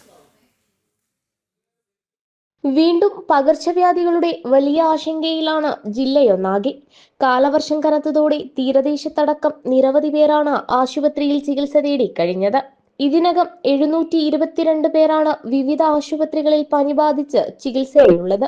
ഡെങ്കിപ്പനി ലക്ഷണങ്ങളോടെ ആശുപത്രിയിൽ പ്രവേശിപ്പിച്ച 22 പേരിൽ 10 പേർക്ക് രോഗം സ്ഥിരീകരിച്ചിട്ടുണ്ട്. മഞ്ഞപ്പിത്തം ബാധിച്ച് 30 പേരാണ് ജില്ലയിൽ ചികിത്സയിലുള്ളത്. പയ്യോളി, മുക്കം, നരിക്കുനി, കുന്നമംഗലം, തിരുവള്ളൂർ, ഒഞ്ചിയം, ആയഞ്ചേരി മേഖലകളിലാണ് അധികവും രോഗബാധ റിപ്പോർട്ട് ചെയ്തിട്ടുള്ളത്. ബീച്ച് ആശുപത്രി, മെഡിക്കൽ കോളേജ് ആശുപത്രി തുടങ്ങി വിവിധ സർക്കാർ ആശുപത്രികളിലും സ്വകാര്യ ആശുപത്രികളിലും ദിവസവും 100 കണക്കിന് പേരാണ് ചികിത്സ തേടിയെത്തുന്നത്. മഴക്കാലപൂർവ്വ ശുചീകരണം കാര്യക്ഷമമല്ലാത്തതും നഗരഗ്രാമ വ്യത്യാസമില്ലാതെ വെള്ളക്കെട്ടുകൾ രൂപപ്പെടുന്നതുമാണ് രോഗവ്യാപനത്തിന് കാരണമെന്നാണ് വിലയിരുത്തൽ. രോഗം വർദ്ധിക്കുമ്പോഴും ആരോഗ്യവകുപ്പിന്റെ ഇടപെടൽ കാര്യക്ഷമമല്ല എന്ന വിമർശനവും ഇതിനകം ശക്തമായി കഴിഞ്ഞു. ജനം, കോഴിക്കോട്. ഗവർണർ പങ്കെടുക്കുന്ന ചടങ്ങ് അലങ്കോലപ്പെടുത്തിയതിൽ കേരള സർവകലാശാല രജിസ്ട്രാർക്കെതിരെ നടപടിക്ക് സാധ്യത. രജിസ്ട്രാർ KS അനിൽകുമാറിനെ സസ്പെൻഡ് ചെയ്തേക്കുമെന്നാണ് സൂചന. VC-യുടെ റിപ്പോർട്ട് ലഭിച്ചാലുടൻ നടപടി സ്വീകരിക്കാനാണ് സാധ്യത. അതേസമയം ഗവർണറുടെ കത്തിന് വീണ്ടും മറുപടി നൽകാനൊരുങ്ങി സർക്കാർ. ഭരണഘടനാ വിദഗ്ധരുടെ അടക്കം അഭിപ്രായങ്ങൾ ഉൾപ്പെടുത്തിയാകും സർക്കാർ മറുപടി നൽകുക. കേരള സർവകലാശാലയിൽ ഗവർണർ പങ്കെടുക്കുന്ന ചടങ്ങ് രജിസ്ട്രാർ അലങ്കോലപ്പെടുത്തിയതിൽ VC-യോട് കഴിഞ്ഞ ദിവസം രാജ്ഭവൻ വിശദീകരണം തേടിയിരുന്നു. രജിസ്ട്രാർ KS അനിൽകുമാർ പരിപാടി തടസ്സപ്പെടുത്താൻ ശ്രമിച്ചെന്നാണ് രാജ്ഭവനും വിലയിരുത്തുന്നത്. VC-യുടെ റിപ്പോർട്ട് ലഭിച്ചാൽ അനിൽകുമാറിനെ സസ്പെൻഡ് ചെയ്യാനും രാജ്ഭവനിൽ ആലോചനയുണ്ട്. ഗവർണറെയും രാജ്ഭവനെയും അധിക്ഷേപിക്കാൻ രജിസ്ട്രാർ ആസൂത്രിത സംഘർഷമുണ്ടാക്കിയെന്ന് വിശ്വസിക്കാൻ കാരണങ്ങളുമേറെ. KS അനിൽകുമാർ അനിശ്ചിതത്വം സൃഷ്ടിച്ചതോടെ പരിപാടിയിൽ പങ്കെടുക്കേണ്ട ഗവർണറുടെ യാത്ര വൈകിയിരുന്നു. ഒപ്പം രാജ്ഭവനോട് ആലോചിക്കാതെ പരിപാടി റദ്ദാക്കുകയാണെന്ന് പ്രചരിപ്പിച്ചു. ഗവർണർക്ക് സുരക്ഷാ വീഴ്ചയുണ്ടാക്കും വിധം SFI പ്രവർത്തകർക്ക് യൂണിവേഴ്സിറ്റിയിൽ അടിഞ്ഞാടാൻ അവസരമൊരുക്കി. ഗവർണർ എത്തി ചടങ്ങുകൾ ആരംഭിച്ച ശേഷം പരിപാടി റദ്ദാക്കിയതായി മേലയച്ചു. ഗവർണർ പങ്കെടുത്ത പരിപാടി അനധികൃതമെന്ന് കാട്ടി DGPക്ക് കത്ത് നൽകി. ഇതെല്ലാം ആസൂത്രിതമെന്നാണ് രാജ്ഭവന്റെയും വിലയിരുത്തൽ. അതേസമയം രാജ്ഭവനിലെ പരിപാടികൾക്ക് ഔദ്യോഗിക ചിഹ്നങ്ങൾ ഉപയോഗിക്കണമെന്ന മുഖ്യമന്ത്രിയുടെ കത്തിന് ജൂലൈ 1 ശേഷം രാജ്ഭവൻ മറുപടി നൽകും. നേരത്തെ ഗവർണർ നൽകിയ കത്തിന് വീണ്ടും മറുപടി നൽകാൻ ഒരുങ്ങുകയാണ് സർക്കാർ. ഭരണഘടനാ വിദഗ്ധരുടെ അടക്കം അഭിപ്രായങ്ങൾ ഉൾപ്പെടുത്തിയാകും സർക്കാർ മറുപടി നൽകുക. ഭാരതാംബ ചിത്രത്തിന് നിയമപരീക്ഷയില്ലെന്നും ഗവർണറുടെ വാദങ്ങൾ സങ്കല്പങ്ങളുടെ അടിസ്ഥാനത്തിലെന്നുമാണ് സർക്കാർ നിലപാട്. ജനം, തിരുവനന്തപുരം. കേരള സർവകലാശാല രജിസ്ട്രാർ KS അനിൽകുമാറിനെതിരെ VC-ക്ക് പരാതി നൽകി ശ്രീ പത്മനാഭ സേവാ സമിതി. അനിൽകുമാറിനെ സർവീസിൽ നിന്നും സസ്പെൻഡ് ചെയ്യണമെന്നും VC-ക്ക് കത്ത്. ഈ മാസം 25-ന് സെനറ്റ് ഹാളിൽ നടന്ന പുസ്തക പ്രകാശന ചടങ്ങ് ഗൂഢാലോചന നടത്തി റദ്ദാക്കാൻ ശ്രമം നടത്തിയെന്നും പരാതി. പ്രോട്ടോകോൾ ലംഘിച്ച വേദിയിൽ കയറി നിയമലംഘനം നടത്തിയെന്നും പരാതിയുണ്ട്. ജനം, ബ്രേക്കിംഗ്. ഈ മാസം 25-ന് അടിയന്തരാവസ്ഥയുടെ 50 ആണ്ടുകൾ എന്ന പരിപാടി കേരള യൂണിവേഴ്സിറ്റിയുടെ സെനറ്റ് ഹാളിൽ വെച്ച് ശ്രീ പത്മനാഭ സേവാ സമിതി സംഘടിപ്പിച്ചിരുന്നു. പരിപാടി സംഘടിപ്പിക്കുന്നതിന് വേണ്ടി യൂണിവേഴ്സിറ്റിയുടെ നിബന്ധനകൾക്ക് വിധേയമായി 64,658 രൂപ മുൻകൂറായി അടച്ച് പരിപാടി നടത്താൻ അനുവാദവും വാങ്ങിയിരുന്നു. എന്നാൽ നിബന്ധനകൾക്ക് വിരുദ്ധമായി പരിപാടിയിൽ ഇടപെട്ട രജിസ്ട്രാർ KS അനിൽകുമാറിനെതിരെയാണ് ശ്രീ പത്മനാഭ സേവാ സമിതി VC ഡോക്ടർ മോഹൻ കുന്നുമേലിന് പരാതി നൽകിയത്. അനിൽകുമാറിനെ സർവീസിൽ നിന്ന് സസ്പെൻഡ് ചെയ്യണമെന്നും VCക്ക് നൽകിയ പരാതിയിൽ പറയുന്നു. ഈ മാസം 25-ന് സെനറ്റ് ഹാളിൽ നടന്ന പുസ്തക പ്രകാശന ചടങ്ങ് ഗൂഢാലോചന നടത്തി റദ്ദാക്കാൻ ശ്രമം നടത്തിയെന്നും പരാതിയുണ്ട്. കൂടാതെ പരിപാടി റദ്ദാക്കിയെന്ന നിലയിൽ രാജ്ഭവനിൽ സന്ദേശം നൽകിയത് തെറ്റാണെന്നും ചൂണ്ടിക്കാട്ടുന്നു. വ്യാജമായ വിവരമാണ് രജിസ്ട്രാർ ഗവർണറെ അറിയിച്ചത്. ഗവർണറെ വിളിച്ചു പറയാൻ യൂണിവേഴ്സിറ്റി രജിസ്ട്രാർക്ക് യാതൊരു അധികാരവുമില്ലെന്നതും സുരക്ഷാ ക്രമീകരണങ്ങൾ പൂർത്തിയാക്കിയ വേദിയിൽ കയറി അനാവശ്യമായി മാധ്യമങ്ങൾക്ക് അഭിമുഖം കൊടുത്തതിലും നടപടിയും ശ്രീ പത്മനാഭ സേവാ സമിതി ആവശ്യപ്പെടുന്നുണ്ട്. സിൻഡിക്കേറ്റ് മെമ്പർ ഷിജു ഖാൻ ഉൾപ്പെടെയുള്ള വ്യക്തികളുടെ ബോധപൂർവമായ ഗൂഢാലോചനയുടെ ഭാഗമാണ് പ്രതിഷേധമെന്നും പരാതിയുണ്ട്. രജിസ്ട്രാർ പ്രോട്ടോകോൾ ലംഘിച്ച് വേദിയിൽ കയറി നിയമലംഘനം നടത്തിയെന്നും പരാതി ഉയരുന്നു. സെക്യൂരിറ്റി സംവിധാനത്തെ ദുർബലപ്പെടുത്തിയും KSU SFI പ്രവർത്തകരെ വേദിയിലേക്ക് കൂട്ടിക്കൊണ്ടുവരാനുമുള്ള ശ്രമം നടത്തിയതായും പരാതിയിൽ പറയുന്നു. ചട്ടലംഘനങ്ങൾ തുടർച്ചയായി നടത്തിയ രജിസ്ട്രാറെ സർവീസിൽ നിന്ന് സസ്പെൻഡ് ചെയ്യണമെന്നാണ് പത്മനാഭ സേവാ സമിതി VCയോട് ആവശ്യപ്പെട്ടിട്ടുള്ളത്. ജനം, തിരുവനന്തപുരം. പാലക്കാട് ജില്ലാ ആശുപത്രിയിൽ ചികിത്സാ പിഴവെന്ന് പരാതി. ഹൃദ്രോഗ ചികിത്സയ്ക്കെത്തിയ യുവാവ് കുഴഞ്ഞു വീണ് മരിച്ചെന്ന് ബന്ധുക്കളുടെ ആരോപണം. മുന്നറിയിപ്പില്ലാതെ ആശുപത്രിയിൽ നിന്നും ഡിസ്ചാർജ് ചെയ്തെന്നും വീട്ടിലെത്തിയതോടെ കുഴഞ്ഞു വീണ് മരിച്ചെന്നും ബന്ധുക്കൾ ആരോപിക്കുന്നു. സംഭവത്തിൽ ഡോക്ടറെ തടഞ്ഞുവെച്ച് ബന്ധുക്കൾ പ്രതിഷേധിച്ചു. മലപ്പുറം കാടാമ്പുഴയിൽ 1 വയസ്സുകാരൻ ചികിത്സ കിട്ടാതെ മരിച്ചതായി പരാതി. അശാസ്ത്രീയ ചികിത്സ പ്രോത്സാഹിപ്പിക്കുന്ന കോട്ടയ്ക്കൽ സ്വദേശിനിയുടെ കുട്ടിയാണ് ഇന്നലെ മരിച്ചത്. സൂംബ വ്യായാമമാണെന്നും രാഷ്ട്രീയമായാണ് സ്കൂളുകളിലെ സൂംബ പരിശീലനത്തെ കാണുന്നതെങ്കിൽ അത്തരത്തിൽ നേരിടാമെന്നും വിദ്യാഭ്യാസ മന്ത്രി വി ശിവൻകുട്ടി. MSFന്റെ സൂംബ കുഴപ്പമില്ലല്ലോ, ഇടതുപക്ഷത്തിന്റെ സൂംബയ്ക്ക് എന്താണ് കുഴപ്പമെന്നും ചോദ്യം. നിയമപരമായി കുട്ടികളെ സൂംബ പരിശീലനത്തിൽ നിന്ന് മാറ്റി നിർത്താൻ രക്ഷിതാക്കൾക്ക് പോലും ആകില്ലെന്ന് പറഞ്ഞ മന്ത്രി ഉടൻ തന്നെ തിരുത്തുകയും ചെയ്തു. വ്യക്തിപരമായ കാരണങ്ങൾ ഉണ്ടെങ്കിൽ മാറി നിൽക്കാം. കുട്ടികൾക്ക് ഗുണകരമായ ഈ പരിപാടി വിവാദമാക്കേണ്ടെന്നും മന്ത്രി അഭ്യർത്ഥിച്ചു. ഇന്ത്യയിലെ പല സംസ്ഥാനങ്ങളിലും ഹിജാബ് അടക്കമുള്ള വസ്ത്രധാരണ രീതിക്കെതിരെ പ്രതിഷേധങ്ങളും അടിച്ചമർത്തലുകളും ഉണ്ടായപ്പോൾ പുരോഗമന പ്രസ്ഥാനങ്ങൾ ഉന്നതമായ ജനാധിപത്യ സാംസ്കാരിക നിലപാടാണ് സ്വീകരിച്ചിട്ടുള്ളത്. എന്നാൽ ഇവിടെ ചില പ്രസ്ഥാനങ്ങൾ ഭൂരിപക്ഷ വർഗീയതയ്ക്ക് അനുകൂലമായ നിലപാടാണ് സ്വീകരിക്കുന്നത്. ഇത് ആടിനെ പട്ടിയാക്കുന്നതിന് തുല്യമാണ്. നമ്മുടെ ഇടതുപക്ഷ ഗവൺമെന്റിന്റെ സൂംബയ്ക്ക് കുഴപ്പമുണ്ട്, MSFന്റെ സൂംബയ്ക്ക് ഒരു കുഴപ്പമില്ല. സ്കൂളിൽ കുട്ടികൾ യൂണിഫോമിലാണ് ചെയ്യുന്നത്. RTE പ്രകാരം സർക്കാർ നിർദ്ദേശിക്കുന്ന പഠന പ്രക്രിയകൾക്ക് കുട്ടികൾ നിർബന്ധമായും പങ്കെടുക്കണം. രക്ഷിതാവിന് അതിൽ ചോയ്സ് ഇല്ല. കോൺടാക്ട് റൂൾസ് പ്രകാരം വകുപ്പ് നിർദ്ദേശിക്കുന്ന കാര്യങ്ങൾ ചെയ്യുവാൻ അധ്യാപകൻ ബാധ്യത ഉണ്ട്. ആരും കുട്ടികളോട് അല്പവസ്ത്രം ധരിക്കുവാൻ ആവശ്യപ്പെട്ടിട്ടില്ല. കേന്ദ്രമന്ത്രി ജോർജ് കുര്യനെ പ്രശംസിച്ച് മന്ത്രി സജി ചെറിയാൻ. വികസന കാര്യത്തിൽ കേന്ദ്രവും സംസ്ഥാനവും ഒറ്റക്കെട്ടാണ്. മത്സ്യമേഖലയിലെ വികസനത്തിനായി ജോർജ് കുര്യൻ വലിയ സഹായങ്ങൾ നൽകുന്നുണ്ട്. മത്സ്യബന്ധന മേഖലയെ ശാക്തീകരിക്കാൻ കേന്ദ്ര സംസ്ഥാന സർക്കാരുകൾ കൂട്ടായി നടപ്പാക്കുന്ന പദ്ധതികളിൽ കേന്ദ്ര വിഹിതം യഥാസമയം നൽകിയതായും സജി ചെറിയാൻ പറഞ്ഞു. 122 പദ്ധതികൾ മാത്രം 1250 കോടി രൂപ ഈ 4 വർഷം കൊണ്ട് സ്റ്റേറ്റ് വാങ്ങിച്ചെടുത്തു. ഇപ്പോഴും ഞാനൊരു കോടിക്കണക്കിനുള്ള പദ്ധതി കൊടുത്തിട്ടുണ്ട്. ഇപ്പോൾ ഇവിടുന്നോട് പറഞ്ഞുകൊണ്ടിരുന്നതാണ്, അതിനൊന്ന് സഹായിക്കണം. ബഹുമാനപ്പെട്ട മന്ത്രി ജോർജ് കുര്യൻ മന്ത്രിയായതിനു ശേഷം നല്ല സഹായം. എന്താ പറയുന്നത്, അദ്ദേഹത്തെ നിലപാടുകളൊക്കെ യോജിപ്പോയി അതൊക്കെ വേറെ കാര്യം ചെയ്യുന്നുണ്ട്. അത് കേരളക്കാരനാണ്, കൂടുതൽ പൈസ ഇനി തരണം. നമ്മുടെ സ്റ്റേറ്റ് ഒരുപാട് പ്രശ്നങ്ങളെ അഡ്രസ്സ് ചെയ്യണം. അങ്ങനെ നമ്മളും അവരെല്ലാം ചെയ്യുന്നതാണ് രാജ്യത്തെ ഭരണം. ജനങ്ങൾ തെരഞ്ഞെടുത്ത് വിട്ടാൽ പിന്നെ രാഷ്ട്രീയമൊന്നുമില്ല. എല്ലാവരും കൂടെ ചേർന്ന് നാടിൻ്റെ പുരോഗതിക്ക് വേണ്ടി പ്രവർത്തിക്കുക. അഭിപ്രായങ്ങളൊക്കെ ശക്തമായി സന്ദർഭങ്ങളിൽ പറയേണ്ട സന്ദർഭം പറയുക. അതുകൊണ്ട് ഇനിയും നമുക്ക് ഒരുപാട് സഹായങ്ങൾ കേന്ദ്രത്തിൻ്റെ വേണം. സംസ്ഥാനം അതിനു വേണ്ടിയുള്ള ഒരുപാട് പ്രപ്പോസലുകൾ തയ്യാറാക്കി കേന്ദ്രത്തിൽ കൊടുത്തിട്ടുണ്ട്. പത്തനംതിട്ടയിൽ പോക്സോ കേസ് അന്വേഷണത്തിൽ SHO മുതൽ SP വരെയുള്ള പോലീസ് ഉദ്യോഗസ്ഥ തലത്തിൽ ഗുരുതര വീഴ്ച സംഭവിച്ചുവെന്ന് DIG റിപ്പോർട്ട്. ഹൈക്കോടതി അഭിഭാഷകനായ നൌഷാദ് തോട്ടത്തിൽ പ്രതിയായ കേസ് അന്വേഷണത്തിലാണ് പോലീസ് വീഴ്ച വരുത്തിയത്. ഇതുമായി ബന്ധപ്പെട്ട് പത്തനംതിട്ട ജില്ലാ പോലീസ് മേധാവി വിനോദ് കുമാറിനെ സ്ഥലം മാറ്റുമെന്ന് വിവരം.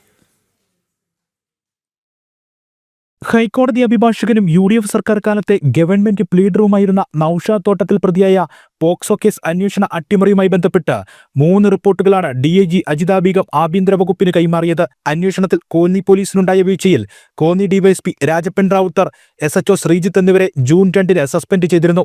ഇതിന് പിന്നാലെ നടത്തിയ ആഭ്യന്തര അന്വേഷണത്തിലാണ് പോലീസ് ഉദ്യോഗസ്ഥ തലത്തിൽ കൂടുതൽ വീഴ്ചകൾ കണ്ടെത്തിയത്. കോന്നി പോലീസ് രജിസ്റ്റർ ചെയ്ത് ആറന്മുള പോലീസിന് കൈമാറിയ കേസിൽ തുടർ നടപടികൾ സ്വീകരിക്കുന്നതിൽ ആറന്മുള പോലീസും വീഴ്ച വരുത്തിയെന്നാണ് DIG റിപ്പോർട്ടിലുള്ളത്. Aranmula SHO Praveen, Pathanamthitta DYSP ആയിരുന്ന S നന്ദകുമാർ, പത്തനംതിട്ട SP വിനോദ് കുമാർ എന്നിവർക്ക് അന്വേഷണത്തിൽ ഗുരുതര വീഴ്ചയുണ്ടായി. പോലീസ് ഉദ്യോഗസ്ഥലത്തിൽ ഗുരുതര വീഴ്ച സംഭവിച്ചിട്ടും കൃത്യമായി റിപ്പോർട്ട് ചെയ്യുകയോ നടപടികൾ സ്വീകരിക്കുകയോ ചെയ്യാതെ മേൽനോട്ട ചുമതലയിൽ വീഴ്ച വരുത്തിയ SP വിനോദ് കുമാറിനെ ഉടൻ സ്ഥലം മാറ്റിയേക്കും. 3.5 മാസക്കാലം വൈകിപ്പിച്ചാണ് കോന്നി പോലീസ് ആദ്യം കേസ് രജിസ്റ്റർ ചെയ്തത്. പ്രതിയെ രക്ഷപ്പെടാൻ സഹായിച്ചു, കേസെടുക്കുന്നതിലും നടപടികളിലും കാലതാമസം വരുത്തി തുടങ്ങിയ പോലീസ് വീഴ്ചകളെല്ലാം DIG റിപ്പോർട്ടിലുണ്ട്. മാസങ്ങളോളം ഒളിവിൽ കഴിഞ്ഞ ശേഷമാണ് പ്രതി നൌഷാദ് സുപ്രീം കോടതിയിൽ നിന്നും ജാമ്യം നേടിയത്. ജനം, പത്തനംതിട്ട.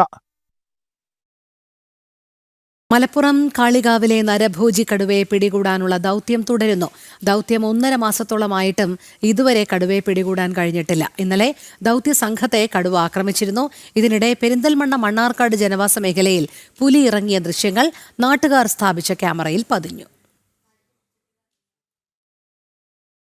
1.5 മാസത്തോളമായി കടുവയെ പിടികൂടാൻ തിരച്ചിൽ നടത്തുന്നുണ്ടെങ്കിലും ഇതുവരെ പിടികൂടാൻ കഴിഞ്ഞിട്ടില്ല. ഇന്നലെ ദൗത്യസംഘത്തിന് നേരെ തിരിഞ്ഞ കടുവയെ വെടിവെച്ചിരുന്നു. പിന്നാലെ കടുവ ഓടി രക്ഷപ്പെട്ടു. പമ്പ് ആക്ഷൻ ഗൺ ഉപയോഗിച്ചായിരുന്നു വെടിവെച്ചത്. തുടർന്ന് കടുവയ്ക്കായി തിരച്ചിൽ ആരംഭിച്ചെങ്കിലും കണ്ടെത്താൻ കഴിഞ്ഞിട്ടില്ല. റാവുത്തൻകാട് ഭാഗത്താണ് ഇന്നലെ കടുവയെ കണ്ടത്. വനത്തിനുള്ളിൽ 50ഓളം ക്യാമറകൾ സ്ഥാപിച്ചിട്ടുണ്ട്. കടുവയെ പിടികൂടാൻ 3 കൂടുകളും സ്ഥാപിച്ചു. കഴിഞ്ഞ മാസം 15-നാണ് നരഭോജി കടുവ ടാപ്പിംഗ് തൊഴിലാളി ഗഫൂറിനെ കടിച്ചുകൊന്നത്. ഇതിനിടെ പെരിന്തൽമണ്ണ മണ്ണാർമലയിൽ ജനവാസ മേഖലയിൽ വീണ്ടും പുലി ഇറങ്ങി. ഇവിടെയും വനം വകുപ്പ് കൂട് സ്ഥാപിച്ചിട്ടുണ്ടെങ്കിലും പുലി കുടുങ്ങിയിട്ടില്ല. നാട്ടുകാർ സ്ഥാപിച്ച ക്യാമറയിലാണ് പുലിയുടെ ദൃശ്യങ്ങൾ പതിഞ്ഞത്. മാസങ്ങളായി പ്രദേശത്ത് പുലിയുടെ സാന്നിധ്യമുണ്ടെങ്കിലും പിടികൂടാത്തതിൽ പ്രതിഷേധത്തിലാണ് പ്രദേശവാസികൾ. പ്രതിഷേധം രൂക്ഷമായതോടെ നാട്ടുകാർ തന്നെയാണ് ഇവിടെ CCTV ക്യാമറകൾ സ്ഥാപിച്ചത്. ജനം, മലപ്പുറം. ചുരുളിക്കൊമ്പൻ എന്ന് വിളിക്കുന്ന PT5 കാട്ടാന വീണ്ടും ജനവാസ മേഖലയിൽ. പാലക്കാട് വാളയാർ ആറ്റുപയിലെത്തിയ കാട്ടാന വ്യാപകമായി കൃഷി നശിപ്പിച്ചെന്ന് നാട്ടുകാർ. ആനയെ വാളയാർ വനത്തിലേക്ക് തുരത്തി. കാട് കയറ്റിയ ആനയാണ് വീണ്ടും എത്തിയത്. ഇന്ന് പുലർച്ചെ അട്ടപ്പാടിയിലും കാട്ടാന എത്തി. പൊമ്മിയമ്പടി സ്വദേശി ഗണേഷ് കുമാറിന്റെ വീട്ടിലാണ് കാട്ടാന എത്തിയത്.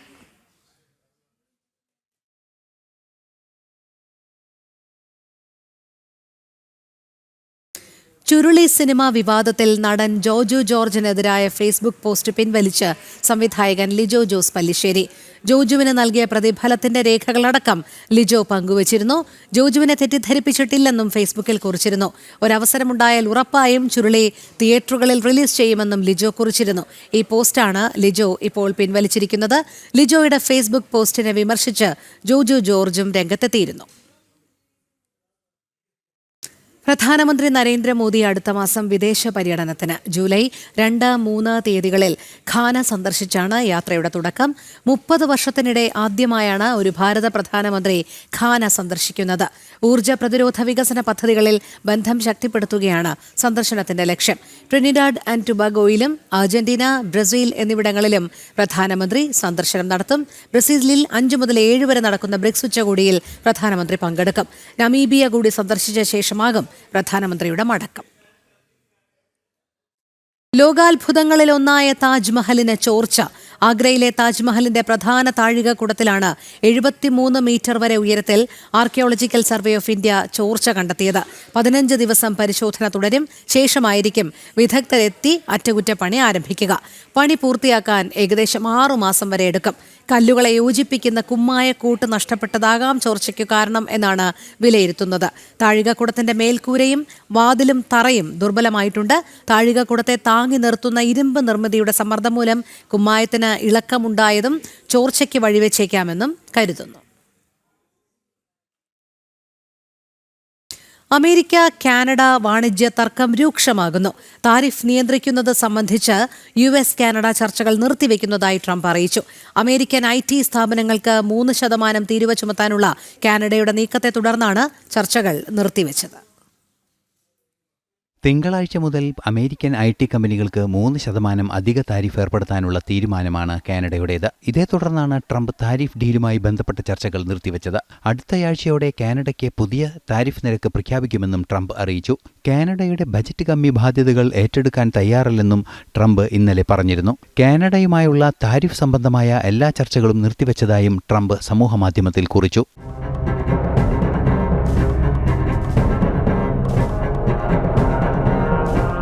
In the face of unrelenting economic warfare, the United States can no longer continue with a policy of unilateral economic surrender. We cannot pay the deficits of Canada, Mexico, and so many other countries. We used to do it. We can't do it anymore. We take care of countries all over the world. We pay for their military.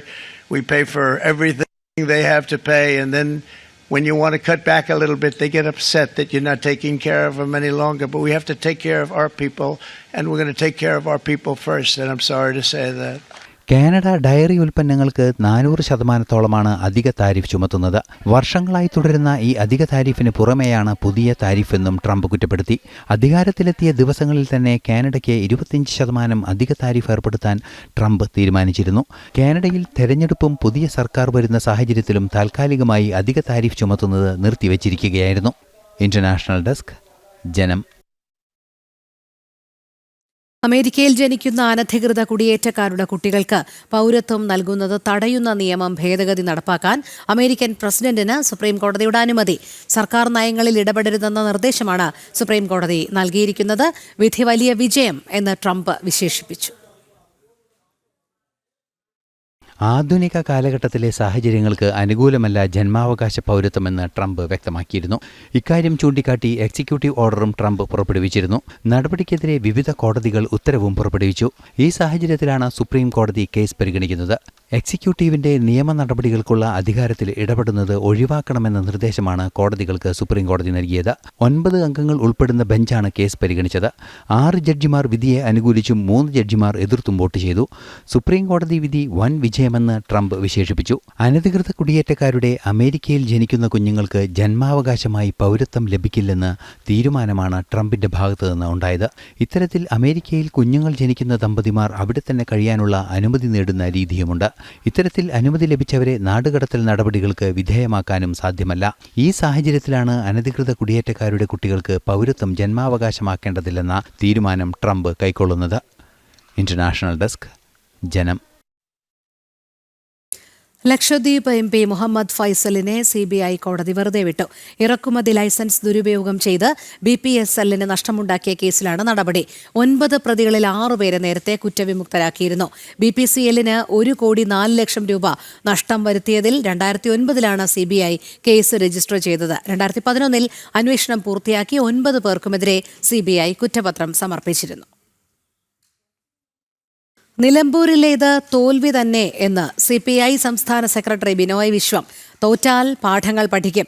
മയക്കുമായി വരുന്ന മാധ്യമപ്രവർത്തകർക്ക് മുന്നിൽ നമ്മൾ വാചാലരാകരുതെന്നും Binoy Viswam CPI Alappuzha ജില്ലാ സമ്മേളനത്തിൽ പറഞ്ഞു. സുധീഷ് ഗോപാൽ ചേരുന്നു. സുധീഷ്, നിലമ്പൂർ ഉപതെരഞ്ഞെടുപ്പുമായി ബന്ധപ്പെട്ട LDF തോൽവി അംഗീകരിക്കുന്ന നിലപാട് തന്നെയാണോ CPI സംസ്ഥാന സെക്രട്ടറിക്കുള്ളത്?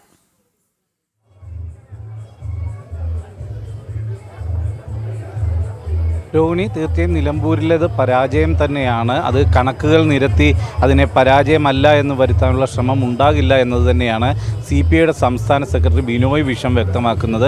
അതോടൊപ്പം തന്നെ ഇതിൽ നിന്നും പാഠങ്ങൾ ഉൾക്കൊള്ളണം. അത് അടിസ്ഥാനപരമായ ഒരു UDF മണ്ഡലമാണ്, എന്നാൽ പോലും തോൽക്കരുതായിരുന്നു എന്ന വിലയിരുത്തൽ തന്നെയാണ്. അവിടെ ഏറ്റവും മികച്ച സ്ഥാനാർത്ഥിയെ തന്നെയാണ് നിർത്തിയത്, എന്നാൽ പരാജയം ഏറ്റുവാങ്ങി. എന്തുകൊണ്ട് പരാജയപ്പെട്ടു എന്നത് സംബന്ധിച്ച് കൃത്യമായും പഠിക്കണം, പഠിച്ച് തിരുത്തണം, തിരുത്തേണ്ടതുണ്ടെങ്കിൽ തിരുത്തണം എന്നൊരു വിലയിരുത്തൽ തന്നെയാണ് ബിനോയ് വിശ്വം മുന്നോട്ട് വെക്കുന്നത്.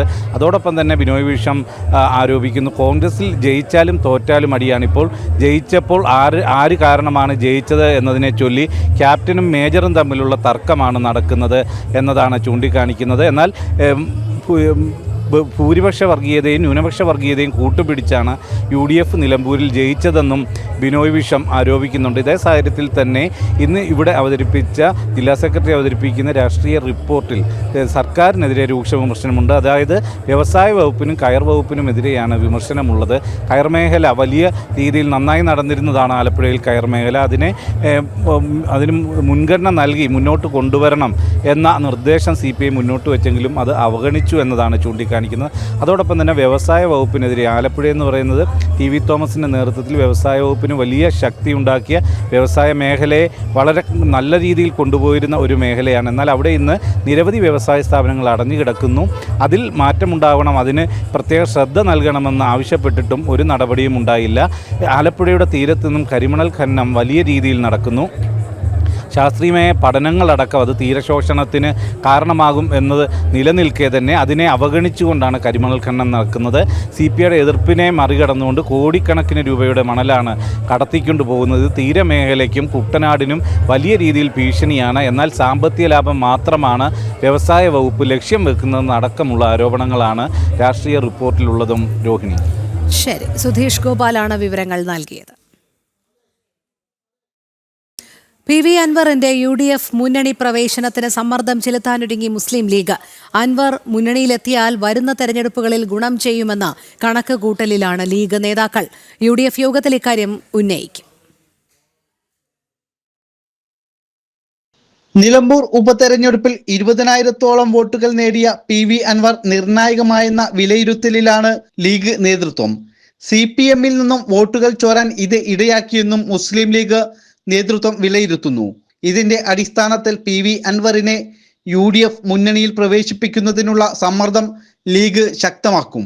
തദ്ദേശ തെരഞ്ഞെടുപ്പും നിയമസഭാ തെരഞ്ഞെടുപ്പും അടുത്ത സാഹചര്യത്തിൽ PV അൻവർ മുന്നണിയിൽ എത്തിയാൽ ഉപകരിക്കുമെന്ന കണക്കുകൂട്ടലിലാണ് മുസ്ലിം ലീഗ്. അൻവർ LDF വിട്ടപ്പോൾ തന്നെ UDF-ലേക്ക് എടുക്കാൻ മുസ്ലിം ലീഗ് ശ്രമം നടത്തിയിരുന്നു. എന്നാൽ VD സതീശൻ ഉൾപ്പെടെ ചില നേതാക്കൾ തടസ്സമായി. എന്നാൽ ഇപ്പോൾ നിലമ്പൂർ ഉപതെരഞ്ഞെടുപ്പ് കൂടി കഴിഞ്ഞതോടെ അൻവറിന്റെ മുന്നണി പ്രവേശനത്തിന് സമ്മർദ്ദം ചെലുത്താനുള്ള നീക്കം ശക്തമാക്കുകയാണ് മുസ്ലിം ലീഗ്. ഇന്നലെ മലപ്പുറത്ത് ചേർന്ന സംസ്ഥാന കമ്മിറ്റി യോഗത്തിലും ഇക്കാര്യം ചർച്ച ചെയ്തു. അടുത്ത UDF മുന്നണി യോഗത്തിൽ അൻവറിന്റെ മുന്നണി പ്രവേശനം പ്രധാന വിഷയമാക്കാൻ ഒരുങ്ങുകയാണ് മുസ്ലിം ലീഗ്. ശിവദാസ് കന്മനം, ജനം, മലപ്പുറം. അൻവറിന്റെ UDF പ്രവേശനം UDF യോഗത്തിൽ ചർച്ച ചെയ്താൽ മതിയെന്ന് കോൺഗ്രസ് നേതൃത്വം. കോൺഗ്രസ് രാഷ്ട്രീയകാര്യ സമിതിയിലെ ഭിന്നാഭിപ്രായത്തിന് പിന്നാലെയാണ് നേതൃത്വത്തിന്റെ പുതിയ തീരുമാനം. അൻവറിനെ മുന്നണിയിൽ എടുക്കണമെന്ന ലീഗ് ആവശ്യത്തിന് പിന്നാലെയാണ് കോൺഗ്രസിന്റെ പുതിയ നീക്കം. നിലമ്പൂർ ഉപതെരഞ്ഞെടുപ്പിൽ അൻവർ സ്വാധീനിച്ചിട്ടുണ്ടെന്ന് CPM വിലയിരുത്തിയതിനു പിന്നാലെയാണ് അൻവറിന്റെ മുന്നണി പ്രവേശനത്തിൽ UDF യോഗം തീരുമാനമെടുക്കട്ടെ എന്ന് കോൺഗ്രസ് നേതൃത്വം തീരുമാനിച്ചത്. കഴിഞ്ഞ ദിവസം ചേർന്ന രാഷ്ട്രീയകാര്യ സമിതി യോഗത്തിൽ ഒരു വിഭാഗം നേതാക്കൾ അൻവറെ മുന്നണിയിലെടുക്കണമെന്നും മറ്റു ചിലർ വേണ്ടെന്നും നിലപാടെടുത്തതിനു പിന്നാലെയാണ് മുന്നണി പ്രവേശനത്തെപ്പറ്റി UDF യോഗം തീരുമാനിക്കട്ടെ എന്ന് KPCC പ്രസിഡന്റും പ്രതിപക്ഷ നേതാവും നിലപാട് സ്വീകരിച്ചത്. ലീഗ് അടക്കമുള്ള ഘടകകക്ഷികൾക്ക് അൻവറെ മുന്നണിയിലെടുക്കണമെന്ന അഭിപ്രായമാണുള്ളത്. ഇതുകൂടി മുൻനിർത്തി അടുത്ത UDF യോഗത്തിൽ അൻവറിന്റെ മുന്നണി പ്രവേശനം ചർച്ച ചെയ്ത് തീരുമാനമെടുക്കാമെന്നതാണ് കോൺഗ്രസിന്റെ നിലപാട്. അഖിൽ പാലോട്ടുമഠം, ജനം, തിരുവനന്തപുരം. UDF ക്ഷണത്തിന് പിന്നാലെ LDF-ൽ കൂടുതൽ നിയമസഭാ സീറ്റുകൾ ആവശ്യപ്പെടാൻ Kerala Congress M. Party chairman Jose K Mani മുന്നണി മാറുമെന്ന പ്രചാരണങ്ങൾ തള്ളിയെങ്കിലും UDF-ലേക്കുള്ള ക്ഷണം LDF-ൽ സമ്മർദ്ദം ചെലുത്താനുള്ള അവസരമായാണ് കാണുന്നത്. അതേസമയം തദ്ദേശ തെരഞ്ഞെടുപ്പിൽ കൂടുതൽ സീറ്റുകൾ ആവശ്യപ്പെടാൻ പാർട്ടി സംസ്ഥാന സെക്രട്ടേറിയറ്റ് യോഗം തീരുമാനിച്ചു. LDF-ൽ കേരള കോൺഗ്രസ് ഹാപ്പിയാണെന്നാണ് ജോസ് കെ മാണിയുടെ പ്രതികരണം. എന്നാൽ പ്രതിപക്ഷ നേതാവിന്റെ മുന്നണി വിപുലീകരണ പ്രസ്താവന, UDF കൺവീനർ അടൂർ പ്രകാശിന്റെ മുന്നണിയിലേക്കുള്ള ക്ഷണം, ഇതെല്ലാം LDF-ൽ കൂടുതൽ സീറ്റ് ആവശ്യപ്പെടാനുള്ള അവസരമായി കേരള കോൺഗ്രസ് എം കാണുന്നു. മുന്നണി മാറ്റത്തെ പ്രത്യക്ഷത്തിൽ തള്ളുന്നുണ്ടെങ്കിലും സാധ്യതകൾ സംബന്ധിച്ച് ചർച്ചകൾ സജീവമാണ്. എന്നാൽ മുന്നണി മാറ്റ ചർച്ചകളെല്ലാം അന്തരീക്ഷത്തിൽ മാത്രമുള്ളതെന്നാണ് കേരള കോൺഗ്രസിന്റെ ഔദ്യോഗിക നിലപാട്. ഇപ്പോൾ താങ്കൾ പറഞ്ഞ പോലെ ചർച്ച നടത്തുന്നു എന്ന് ആരാ പറഞ്ഞത്? ഇപ്പോൾ ചർച്ച നടത്തുന്നു എന്നൊക്കെ പുറത്ത് നേതാക്കന്മാർ പറയുമ്പോൾ ഒരു കാര്യം മനസ്സിലാക്കിക്ക്, ഇനി അങ്ങനെ ഒരു ചർച്ചയുണ്ടെന്ന് വിചാരിക്കുക, ഇത് പുറത്ത് പറഞ്ഞുകൊണ്ട് നടക്കുമോ? ആത്മവിശ്വാസം ഉണ്ടെങ്കിൽ ഇത് പുറത്ത് പറഞ്ഞുകൊണ്ട് നടക്കുമോ? അപ്പോൾ അങ്ങനെ ഒരു ചർച്ചയില്ല. ഇപ്പോൾ കേരള കോൺഗ്രസിൻ്റെ സ്വാഗതം ചെയ്യുന്നു എന്ന് സന്തോഷം. പക്ഷേ ഇപ്പോൾ ഘടകകക്ഷിയുടെ പുറകെ കേരള കോൺഗ്രസിന് നിലപാട് അറിയിച്ചു, ഇപ്പോൾ CPIയുടെ പുറകെ. അപ്പോൾ അങ്ങനെ ഒരു ചർച്ചയും ഇല്ല. അങ്ങനെ കേരള കോൺഗ്രസ് കൃത്യമായ നിലപാടെടുത്തിട്ടുണ്ട്. കോട്ടയത്ത് ചേർന്ന പാർട്ടി സംസ്ഥാന സെക്രട്ടേറിയറ്റ് യോഗം മുന്നണി മാറ്റം സംബന്ധിച്ച് വിശദമായി ചർച്ച ചെയ്തു. നിലമ്പൂർ ഉപതെരഞ്ഞെടുപ്പ് ഫലം സംസ്ഥാനത്തെ പുതിയ രാഷ്ട്രീയ ഗതിമാറ്റത്തിന്റെ സൂചനയാണെന്നും അവസരം വിനിയോഗിക്കണമെന്നും മുതിർന്ന നേതാക്കൾ തന്നെ ആവശ്യപ്പെട്ടു. തദ്ദേശ തെരഞ്ഞെടുപ്പിൽ കൂടുതൽ സീറ്റുകൾ ആവശ്യപ്പെടാൻ പാർട്ടി സംസ്ഥാന സെക്രട്ടേറിയറ്റ് യോഗം തീരുമാനിച്ചു. സീറ്റ് വിഷയത്തിൽ വിട്ടുവീഴ്ച വേണ്ട എന്നാണ് നിലവിലെ തീരുമാനം. എല്ലാ ജില്ലകളിലും പാർട്ടി കൂടുതൽ സീറ്റുകൾ ആവശ്യപ്പെടും. മലയോര മേഖലകളിൽ ഇപ്പോഴുള്ളതിന്റെ ഇരട്ടി സീറ്റുകളിലാണ് കണ്ണ്. ശക്തി കേന്ദ്രങ്ങളായ കോട്ടയം, ഇടുക്കി, പത്തനംതിട്ട ജില്ലകളിൽ ജില്ലാ പഞ്ചായത്തുകളിലും അധികം സീറ്റുകൾക്ക് അർഹതയുണ്ടെന്നാണ് കേരള കോൺഗ്രസിന്റെ നിലപാട്. ജനം, കോട്ടയം. കൈക്കൂലി കേസിന്റെ വിശദാംശങ്ങൾ ഇഡിക്ക് കൈമാറാതെ വിജിലൻസ്. FIR, അറസ്റ്റിലായവരുടെ മൊഴിപ്പകർപ്പുകൾ എന്നിവയാണ് ഇഡിയുടെ ആഭ്യന്തര അന്വേഷണ വിഭാഗമായ STFന് കൈമാറാത്തത്. കേസിൽ ഒന്നാം പ്രതിയാക്കിയ ഇഡി അസിസ്റ്റന്റ് ഡയറക്ടർ ശേഖർ കുമാറിനെതിരെയുള്ള തെളിവുകളുടെ അഭാവമാണ് മൊഴികളടക്കം കൈമാറാത്തതിന് പിന്നിൽ എന്നാണ് വിലയിരുത്തൽ. ED ഉദ്യോഗസ്ഥനെ പ്രതിയാക്കാൻ തക്ക തെളിവുകൾ ഇല്ലാതിരുന്നിട്ടും EDക്കെതിരായ നീക്കത്തിന്റെ ഭാഗമായിട്ടായിരുന്നു ധൃതി പിടിച്ച് ശേഖർ കുമാറിനെ ഒന്നാം പ്രതിയാക്കി കേസെടുത്തത്. കരുവന്നൂർ കള്ളപ്പണക്കേസിലടക്കം CPM നേതാക്കളുടെ പങ്കാളിത്തങ്ങൾ വെളിച്ചത്തു കൊണ്ടുവന്ന EDയെ പ്രതിക്കൂട്ടിലാക്കാനുള്ള അവസരമായാണ് വിജിലൻസ് കൈക്കൂലി കേസിനെ കണ്ടത്. ED ഉദ്യോഗസ്ഥന് നൽകാനെന്ന പേരിൽ കേസിൽ നിന്ന് ഒഴിവാക്കാൻ 2 കോടി രൂപ ആവശ്യപ്പെടുകയും ഇതിൽ 2 ലക്ഷം രൂപ കൈപ്പറ്റുകയും ചെയ്യുമ്പോഴായിരുന്നു ED ഏജന്റെന്ന് പരിചയപ്പെടുത്തിയ തമന സ്വദേശി വിൽസൺ പിടിയിലായത്.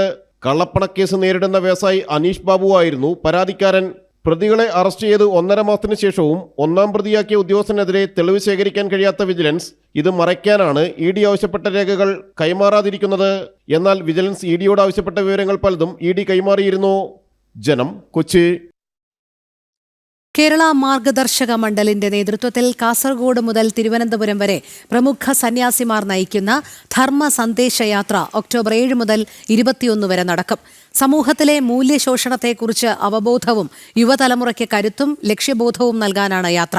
ഇതിന്റെ ഭാഗമായി പാലക്കാട് ജില്ലാ സ്വാഗത സംഘ രൂപീകരണം നടന്നു. മാർഗദർശക മണ്ഡലം സംസ്ഥാന ജനറൽ സെക്രട്ടറി സ്വാമി സ്വത്സ്വരൂപാനന്ദ പരിപാടി ഉദ്ഘാടനം ചെയ്തു. സ്വാമി കൃഷ്ണാത്മാനന്ദ സരസ്വതി അധ്യക്ഷനായി. സ്വാമിമാരായ പ്രഭാകരാനന്ദ സരസ്വതി, സന്മയാനന്ദ സരസ്വതി, പൂർണ്ണാനന്ദ തീർത്ഥപാദർ, സത്യപ്രിയാനന്ദ സരസ്വതി തുടങ്ങിയവർ പങ്കെടുത്തു. ഒക്ടോബർ 12-ന് ജില്ലയിലെത്തുന്ന യാത്രയുടെ ഭാഗമായി സാമുദായിക സംഘടനാ നേതാക്കളുടെ യോഗവും ഹിന്ദു ധർമ്മ രക്ഷാ സമ്മേളനവും നടക്കും. ഉച്ചവാർത്ത പൂർണ്ണമാകുന്നു. അടുത്ത ബുള്ളറ്റിൻ അല്പസമയത്തിനകം. നമസ്തേ.